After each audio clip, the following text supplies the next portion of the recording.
কি গো মা, আজকে হঠাৎ করে একটা কচু আমদানি করেছো। আজকে কি ওইসব কচু ঘেঁচু বানাবে নাকি? প্লিজ ছোটু, এটাকে ঘেচু টেচু বলে অপমান করিস না। কচু বলে কি এর কোনো মান সম্মান নেই?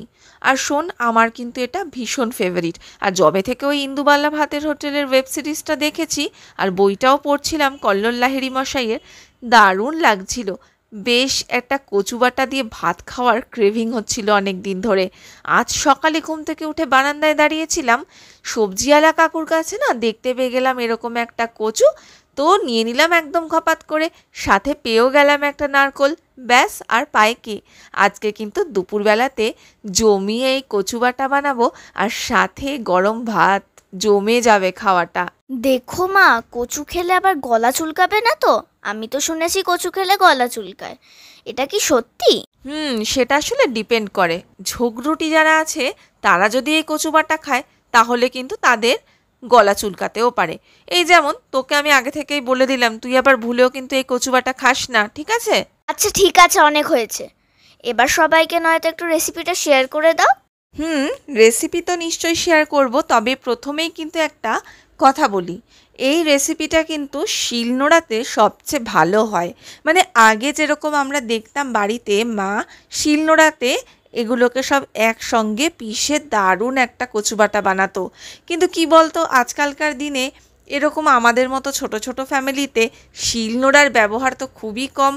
আর আমি তো করিই না ব্যবহার, মানে আমার দ্বারা হয় না আর কি। যাই হোক, তো আমি সেই জন্য গ্রেটার ব্যবহার করছি। প্রথমে কচুগুলোর ভালো করে খোসা ছাড়িয়ে নিতে হবে, তারপরে একদম 4টে বড় বড় টুকরোতে কেটে নিয়েছি, দিয়ে পরিষ্কার জলে ধুয়ে নিয়েছি যাতে কচুর মধ্যে থাকা একটু কষটা বেরিয়ে যায়। এরপরে এক একটা করে কচুকে নিয়ে ভালো করে গ্রেটারের সাহায্যে গ্রেট করে নিতে হবে। এরপর এই গ্রেট করা কচুগুলোকে নিয়ে একটা বড় ছাঁকনির মধ্যে প্রেস করে যতটা সম্ভব এই দুধের মতন রসটাকে বের করে নিতে হবে। এই দুধের মতো যে রসটা বেরোবে সেটা কিন্তু বেশ একটু গলা চুলকাতে পারে, তার জন্য এই রসটা প্রথমেই যতটা সম্ভব ফেলে দিতে হবে। আর ওদিকে কিছুটা পরিমাণ নারকেলকে ছোট ছোট টুকরো করে রেখেছিলাম। তো এরপরে সব কিছুকে একসঙ্গে মিক্সির জারের মধ্যে নিয়ে পেস্ট করব। তো দিয়েছি এখানে 1 চামচ মতো কালো সর্ষে, স্বাদ মতো নুন, কাঁচা লঙ্কা, নারকেল আর কচুটা দিয়ে ভালো করে এরকম একটা পেস্ট করে নিতে হবে। ওপর থেকে দিতে হবে সর্ষের তেল, দিয়ে সব কিছুকে ভালো করে মেখে নিলেই রেডি হয়ে যাবে আমাদের কচু বাটা।